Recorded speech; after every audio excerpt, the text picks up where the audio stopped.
Akkam jirtu hordoftoota BBC Afaan Oromoo akkuma yeroo kaanii dhimma waraana yookiin muddama ba'aa giddu galeessa wal qabatee odeeffannoo haaraa jiru isin biraan ga'uudhaaf dhufne har'a odeeffannoon isin biraan geenyu addatti waa'ee ulaa galaanaa cufuu fi kana dura seenaa keessatti ulaa galaanaa biyyoonni waraana keessa jiran walirratti cufuu maal fakkaataa kan jedhu tokko lamaan kaasnee ilaalla. Egaa Iraan fi US ulaa galaanaa walirratti cufuun isaanii amma gara torban tokko ol ta'eera. US humna galaanaa fayyadamuudhaani dooniiwwan galaanaa gara Iraan deemanii boba'aa ta'e yookiin immoo oomishaalee biraa fe'anii akka hin baane akkasumas kanneen fe'anii achi jiran achi akka hin baane uggura keessee jirti. Iraan immoo deebii kanaa kennuudha fi ulaa Hormuuz guutummaadhaan cuftee lamman isaaniitu bifa kanaan jiru jechuudha. Mariin silaa isaan wal ga'anii Paakistaanitti ni mari'atama jedhamee eegamaa ture dhuma torban darbee jechuudha. Hin milkoofne. Tiraampii guyyoota darban keessatti ibsa kenne keessatti guyyoota muraasa gidduutti mariin kun carraan itti fufuusaati. Bal'aadha jedhee dubbatee ture garuu immoo ammatti qabatamaatti wanti mul'ate hin jiru akeekkachiisa kennee itti fufee jira jechuudha. Numaayyummaa waan taaraan jiru maalidha gara Libaanosii mariin US itti isaan gaggeessan akkuma itti fufetti jira. Sanaan wal qabatee immoo waliigalteen dhukaasa dhaabu torban sadiif dheeratee jira jechuudha kan Libaanosii. Kan US fi Iraan gidduu waliigalteen dhukaasa dhaabuu dheeratullee mariin garuu isaan gidduutti ni gaggeeffama jedhamee yaadamee hin milkoofne akkasumatti jira jechuudha. Kanaan wal qabatee ulaa galaanaa walirratti cufuun kun hammam bu'aa qabeessa ta'a hammamiif itti fufuu danda'u kan jedhu mee haa ilaallu. Egaa akkuma jennee US humna galaanaa fayyadamuudhaani fageenya irraa dooniiwwan Iraan to'ataa jirti jechuudha. Kan biyya kamiitu Iraan seenanii akka bobaas ta'e oomishaalee garaa garaa hin feene akkasumas immoo dooniiwwan daldalaa Iraan achii fe'anii akka hin baane uggurtee jirti. Iraanis immoo guutummaatti ulaa Hormuuz cufuudhaanii kanneen uggura ishee cabsan irratti haleellaa humnaa fayyadamaa jirti. Ulaa galaanaa walirratti cufuun akkamiin eegalee waraana keessatti akka meeshaa waraanaatti akkamitti itti fayyadamuun danda'ama kan jedhu akkasuma immoo bu'aan buusa kan jedhu qabxiilee muraasa kaasnee ilaalla. Waraana addunyaa tokkoffaa irratti ulaa galaanaa walirratti cufuun ifatti kan eegale jechuudha. Waraana addunyaa tokkoffaa irratti bara 1914 hanga 1919tti waraana addunyaa gaggeeffame. Beekamaadha seenaa keessatti jechuudha. Kan biyyoonni akka Ingilizii, Faransaay fi US fa'aa waloon ta'uudhaani biyyoota Central Powers yookiin immoo humnoota giddu galaa jedhamanii kan beekaman kanneen akka Austro-Hungarii, Empire Ottoman, Turkii fi Bulgaariyaa irratti kan isaanii waraana labsan jechuudha. Biyyoonni Hungarii, Austro-Hungariin, Ottoman, Turkii fi Bulgaariyaan egaa Jarmanii irra goruudhaan kan isaan lolaa turan jechuudha. Adda dureedhaan Jarmaniidha waraana kana keessatti hirmaachuudhaan kan biyyoota akka UK, Faransaay fa'aatiin lolaa turte. Dhumarratti illee US itti dabalamuudhaani waraanni addunyaa lammaffaan gaggeeffamaa ture jechuudha. Sana booda ulaa galaanaa Jarmanitti cufuudhaan waraana addunyaa lammaffaa irratti hojii guddaa kan hojjete UKdha. Biriteen humna galaanaa ishee fayyadamuudhaani galaana kaabaa jedhamuun kan beekamu Jarmanitti ulaa cufte. Kana jechuudha dooniiwwan daldalaas ta'e kan waraanaa Jarmanii naannoo galaana kaabaa jiran akka hin sochoone akka hin baane akka hin galle Jarmaniin addunyaa wajjin daldalan akka hin hidhanne waggoota waraanni sun itti gaggeeffamee fi gochaa turte. Kanarraa ka'uudhaani keessumaa bara 1916tti Jarmanitti rakkoo guddaatu mudate.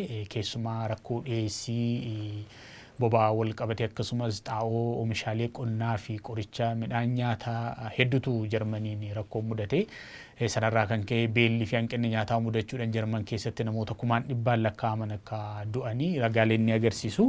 Egaa kan akka meeshaa waraanaatti yeroo sana UK'n kan itti fayyadamtee fi Jarman irratti dhiibbaa guddaa gaggeessuudhaa fi sababni isaa Jarman yeroo sana biyyoota Awurooppaa keessaa biyya oomisha industiriitiin beekamtu akkasumas immoo humna waraanaa jabaa ijaarrachuudhaani biyyoota Awurooppaa kaan irratti waraana banteedha waan ta'eef kana maqsuudhaaf jecha UK'n humna waraanaatiin Jarman loluu cinaatti bilookeedii neeval bilookeedii jedhamu yookiin immoo humna galaanaa fayyadamuudhaani ulaa galaanaa cufuu itti milkoofte jirti jechuudha.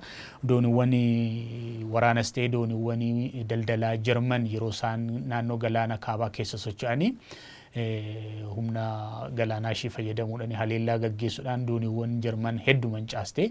Kanarraa kan ka'e Jarman xaa'oo akka alaan galchine, boba'aa akka alaan galchine, qorichoonni akka Jarman keessaa ba'anii biyyoota biraa akka hin deemne, Jarman addunyaarraa adda kutuu irratti kan xiyyeeffate, hojii diinagdeedhaan Jarman miidhu hedduu itti milkoofte. Jarman waraana addunyaa tokkoffaa irratti yeroo mo'amtee achi keessaa baatu rakkoo ulaan galaanaatti cufamuun qofaan waraana sanaan mo'amte jechuu yoo baanne illee dhiibban diinagdee ishee irra qaqqabee dhiibbaa guddaa akka ta'e qorattoonni seenaa ni ibsu.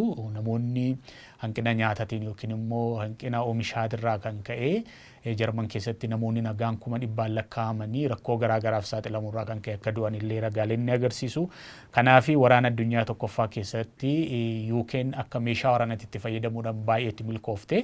Dhumarratti Jarman ni injifatamte waraana sana keessatti. Garuu immoo waraanaan yoo injifatamte illee ulaan galaanaatti cufamuudhaan dhiibban diinagdee irratti qaqqabe guddaa waan ta'eef Jarman akka mo'amtu gochuu keessatti ulaa galaanaa cufuun gahee guddaa akka qabu seenarraa hubachuun ni danda'ama.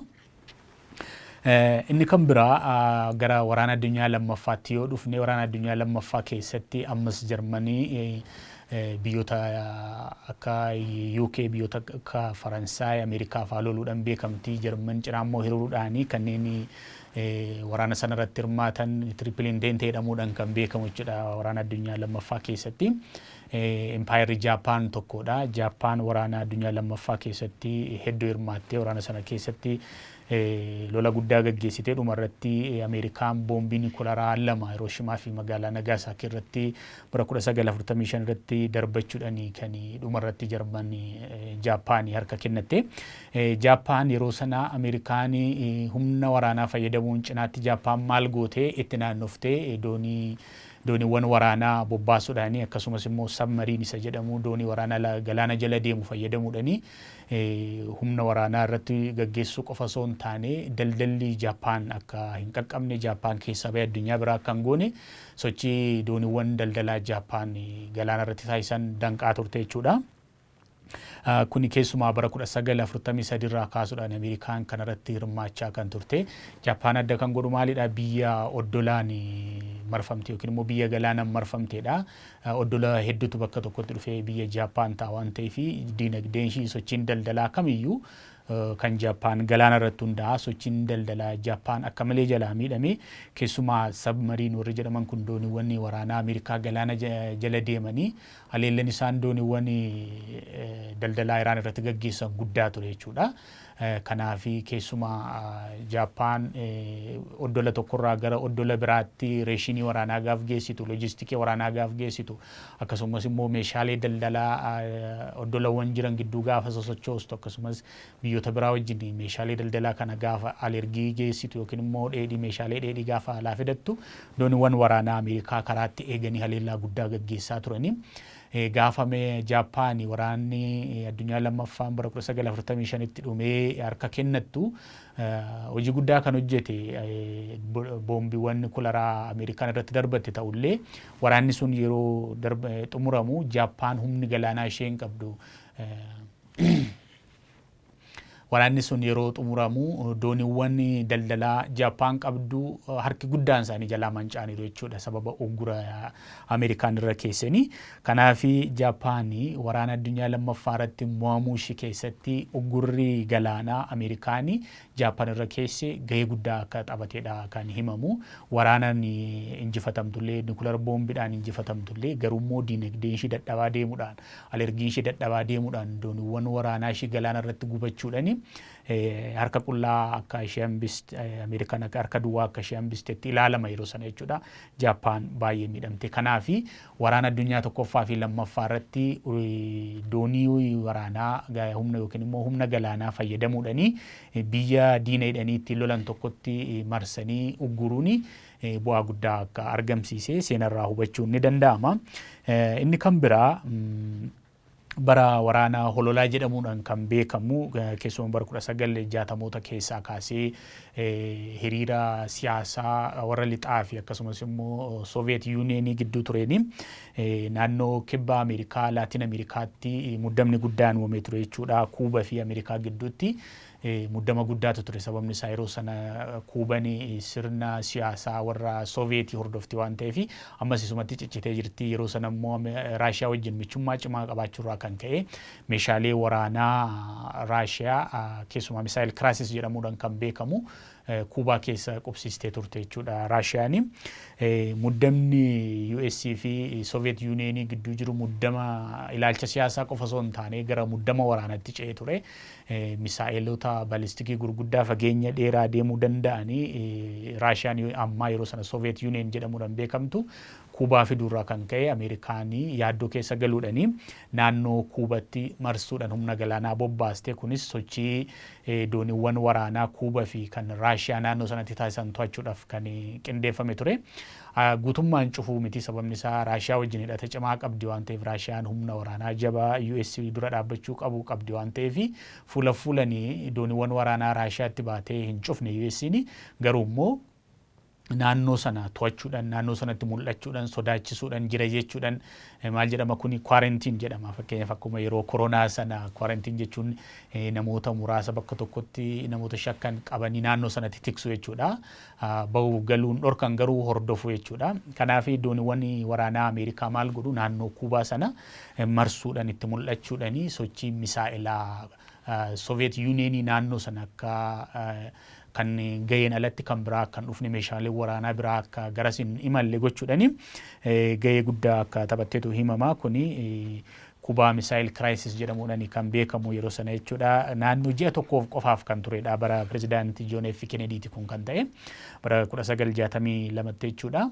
San booda deterrensii yookiin immoo humna agarsiisuun US kuni humna galaanaa fayyadamuudhaan naannoo Kuubaatti sochiin isheen taasiste kuni USSR's hin sodaachise jechuudha. Kaayyoon isaas kanaadha waan ta'eef egaa sana booda US erga achitti of mul'istee humna galaanaa ishee fayyadamuudhaan naannoo sana marsitee ji'a tokkoo fi turte booda Kuubaas akkasumas immoo USSR's deter goote yookiin immoo humna ishiitti agarsiisurraa kan ka'e USSR'nis US wajjin falmii yookiin muddama waraanaa keessa galuurraa garamitti dhufe gara dippiloomaasiitti dhufe jechuudha.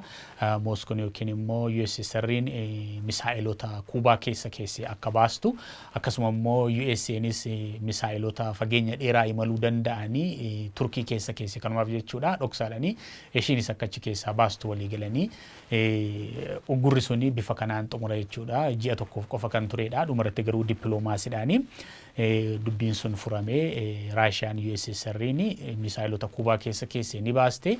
US'nis haara galfatte akkasumas immoo US misaa'ilota Turkii keessa akka baastu godhame. Biyyoonni lamaanuu bifa kanaan walii galuu danda'anii ulaa galaanaa cufuu yookiin immoo humna waraanaa fayyadamuudhaan biyya tokkotti ulaa galaanaa cufuun waraana keessatti akka meeshaa waraanatti itti fayyadamuusaa taateewwan ijoo sadan kanarraa arguun ni danda'ama. Inni kan biraa bara 1990tti kan UN qoqqobbii Yugoslaaviyaa irra kaa'edha. Biyya yeroo sana Yugoslaaviyaa jedhamuudhaan beekamtu ergasii Yugoslaaviyaan diigamtee biyyoota Awurooppaa bahaa hedduutti cicciramteetti jechuudha yeroo sana. Yeroo sana gaa Yugoslaaviyaan waraana Boosniyaa fi Kirooshiyaa gidduutti gaggeeffamu keessatti hirmaatteetti babal'isteetti jechuudhaan keessumaa hidhattoota warra Boosniyaatiif meeshaa waraanaa karaa galaanaa fayyadamuudhaan geessite jechuudhaani UN'n qoqqobbii irra kaa'edha. Adeemsi sunis maalidha? UN'n karaa neetoo fayyadamuudhaan humni neetoo Awurooppaa keessa jiru Yugoslaaviyaa irratti qoqqobbii akka kaa'u sochiin Yugoslaaviyaan galaana irratti taasistu akka ugguramu yookiin immoo akka to'atamu gochuudhaan rakkoon sun yeroo sanaaf akka furamu godheera. Yugoslaaviyaan meeshaalee waraanaa hidhattoota Boosniyaatiif geessitu akka dhaabdu godhamee jechuudha. Boosniyaa keessatti yookiin immoo waraana Boosniyaa fi Kirooshiyaa keessatti Yugoslaaviyaan hirmaatteetti babal'isteetti jechuudhaan yeroo sana himatamurraa kan ka'e UN murtee kana murtee sana immoo kan hojiirra wali humna neetoo Awurooppaa keessa jirudha. Kanaaf achirrattis humna galaanatiin ulaa biyya tokkotti cufuun amma akkam akka bu'aa qabu wanta arguun danda'amudha. Inni kan biraa bara 1990tti qoqqobbii UN Iraaq irra kaa'edha jechuudha. Iraaq keessumaa bara bulchiinsa Saadaam Huseen Kuweet humnaa weeraruunsaa ni yaadatama. Sana booda qoqqobbiin UN irra kaa'amee Kuwait keessaa akka Iraaq baatuuf tattaaffiin godhamus hin milkoofne garuu immoo Ameerikaan biyyoota kaan wajjin bobba'uudhaanii Iraaq irratti waraana banteenii mootummaan Saddam Hussein Kuwait keessaa akka ba'u godhamullee garuu immoo tarkaanfiin Kuwait irratti biyya walabaa weeraruudhaan fudhateenii UN murtee dabarseenii bara 1990 irraa kaasee gara waggoota 10 fi sochiin Iraaq galaana irratti taasistu akka ugguramu godhamee ture keessumaa daldala irratti kan xiyyeeffatedha. Iraaq biyya boba'aa alergiidhaan beekamtuudha. Boba'aa oomishuun beekamti. Boba'aa ishee akka gabaa addunyaa irratti hin dhiyeessineef tokko kan kaayeffatedha. Inni kan biraa gabaan boba'aa ishiitiyyuu uggura keessa yookiin immoo qoqqobbii UN keessa jala seenee ture waan ta'eef karaa black market yookiin immoo gabaa gurraacha irratti akka hin dhiyeessineef qoqqobbiin UN kaayisuun gara waggoota 10 oliitii fi hojiirra oolee kana egaa biyyoota garaa garaatu irratti hirmaatee keessumaa biyyoonni akka US fa'aa waraana sana irratti hirmaatanii qoqqobbii sana hojiirra oolchaa turanii alergii Iraaq irratti dhiibbaa guddaa uume keessumaa biyya boba'aa irratti hundooftee dinagdee ishii jiraachistu waan taateef qoqqobbiin UN sun Iraaqin akka baay'ee miidhe hubachuun ni danda'ama seenarraa jechuudha. Kun seenaa dhiyootii waggoota 30 dura waan ta'anidha jechuudha. Inni kan biraa asirratti ilaaluu dandeenyu seenaa dhiyooti jechuudha. Qoqqobbii yookiin immoo uggura galaanaa Gaaza irra kaa'amedha jechuudha. Gaaza fi Israa'el seenaa yookaan hariiroo waraanaa yeroo dheeraa qabu waan ta'eef addumatti bara 2007 irraa kaastee Israa'el Gaazaa karaa galaana irraatiin sochiin kamiyyuu akka hin taasifamne daldalli akka hin ergamne yookiin immoo namni Gaazaa keessaa bahee gara alaatti akka hin baane sababni isaa Gaazanii galaana Meditiraaniyaan irratti argamti. Qarqara galaanaa jirti. Kanaaf sochii galaanatii fi salphaadha jechuudha. Israa'el maal gootee humna galaanaa bobbaasuudhaan akkasumas immoo qilleensa irraan to'achuudhaa fi guutummaatti Gaazaa marsuudhaanii sochiin kamiyyuu akka hin goone gochuudhaanii baay'ee itti milkooftetti jechuun ni danda'ama. Uummanni Gaazaa yookiin immoo Filisxeemonni Gaazaa keessa jiranii ulaa tokkicha karaa Masriitiin jiruuni kan isaan ba'anii galuu danda'anii daldalachuus yookiin immoo gara alaa bahuu kan danda'anii. Bara 2009 irraa kaasee immoo addumatti Israa'el sochiin kamiyyuu galaana irratti akka hin taasifamne Gaazaa uggurte bidiruuwwan qurxummii qaban mataan isaaniitiyyuu Gaazaa irraa xiqqoo fagaatanii akka hin deemne galaana irratti itti marsuudhaanii eeguudhaanii hedduutti milkooftetti garuu immoo rakkoo biraa uume deeggarsi namoomaa karaa galaana irraa akka hin qaqqabne gochuudhaanii yaaddoon rakkoo deeggarsa namoomaa yookiin immoo rakkoo namoomaa guddaatu Gaazaa mudate hagammaattu kan itti fufee jiru jechuudha. Waraana bara 2023 immoo Gaazatti ka'e addatti kana uggura kana kan cimseedha. Kanaafuu Filisxeemonni Gaazaa keessa jiranii uggura kanarraa kan ka'e karaa galaanarraa eessayyuu dhaquu hin danda'anii qurxummii qabanii gabaatti dhiyeessuudhaaf gabaa Gaazaa keessatti dhiyeessuudhaaf iyyuu bidiruun isaanii kiiloomeetira muraasa deemtee fagaattee deemuu hin dandeessu jechuudha. Sababa humni galaanaa Israa'el uggurri yookiin to'atee jiruu fi kanaafi uggurri galaanaa akka meeshaa waraanaatti akka itti fayyadamu seenan waraana addunyaa tokkoffaarraa kaasee hagammaa jiru nutti agarsiisa. Wanti bara 2015 Yaman keessatti ta'e seenadhuma wal fakkaataadha jechuudha. Bara 2014 Yaman keessatti waraana waliinii ka'e mootummaa fi hidhattoota Huutii gidduutti waraana irraa kan ka'e gamtaan Saawudii Arabiyaadhaan durfamu jechuudha. Haleellaa gurguddaa gaggeessaa ture mootummaa Yaman yeroo sana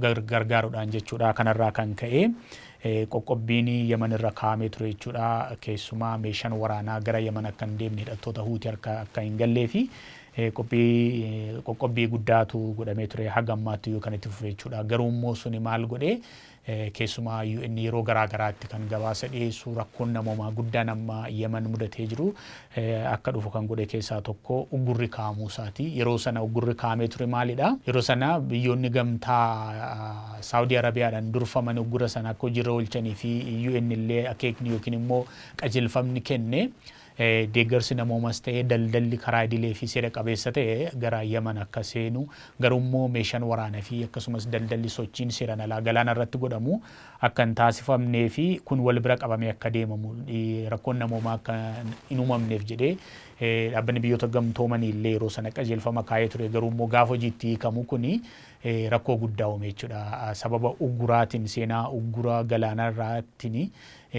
Gaazaa fi Yemen keessatti rakkoon namoomaa inni guddaan mudateera. Garuu immoo gama waraanaatiin yoo ilaalle meeshaaleen waraanaa gurguddaan yookiin immoo daldalli meeshaa waraanaa harka hidhattootaa akka hin galle yookiin immoo harka qaama non state actor ta'e yookiin immoo mootummaan taane akka hin galle gochuu keessatti shoora guddaa akka taphatee seenarraa hubachuun ni danda'ama. Inni dhumaa jechuudha samma waraana baagiddu galeessaa keessatti gaggeeffamaa jiru kan Iraaniiti. Akkuma jalqaba irratti kaasni gaafa waa'ee seenaa uggura galaanaa kana kaasnu US erga Iraan wajjin waliigaltee dhukaasa dhaabuu gootee booda torbanii darbee kaasee jechuudha gara torban lamaatti dhiyaataa jira amma humna galaanaa qabdu fayyadamuudhaan Iraan uggurte jechuudha. Dhukaastu garuu immoo uggura keessi sana dooniiwwan daldalaa darbanii gaafa dhufanii hin to'atti hagammaa dooniiwwan gara lamaa ta'an US to'attee qabdee jirti jechuudha humna galaanaatiin. Kanaaf humna galaanaa fayyadamuun akka meeshaatti fayyadamuun waan amma US Iraan irratti hojjetaa jirtu qofa osoo hin taane waraana addunyaa tokkoffaarraa kaasee taatee akka meeshaa waraanaatti itti tajaajilamaa jirudha. Inumaayyuu old tool yookiin immoo mala waraanaa durii jedhameeti kan tilmaamamu yookiin immoo himamu. Garuu immoo US itti fayyadamaa jirti jechuudha. Hammamiif tura hammam bu'aa buusaa dhuguma akka waraana addunyaa lammaffaa irratti US Jaappaaniin goote akkasumas waraana addunyaa tokkoffaa irratti UK yookiin Biriteen Jarman goote bu'aa buusuu danda'a yoo jenne waan gara fuulduraatti ilaallu ta'a. Garuu US'n itti milkaa'an jira. Dooniiwwan kamiyyuu uggura kana darbanii gara Iraan dhaqaa hin jiran jechuudhaan itti milkaa'aa akka jirtu dubbataa jirti. Kaayyoon isaa diinagdee Iraanii kokkee hudhuu akka ta'es dubbatamaa jira. Sababni isaa Iraan boba'aa guddaadha kan ishiin gara keessumaa Chaayinaatti ergitu. Uggura kanaan gabaa Iraan keessumaa gabaa boba'aa Iraan irratti dhiibbaa guddaa gochuudhaaf kan karoorfateedha. Ammam itti fufaa ammam bu'aa buusa kan jedhu waan gara fuulduraatti ilaallu ta'a. Waan hordoftaniif guddaa galatoomaa isiniin jenna hordoftoota keenya akkasuma immoo YouTube chaanaalii BBC Afaan Oromoo subscribe gochuudhaan nu hordofaa isiniin jenna ulfaadhaa.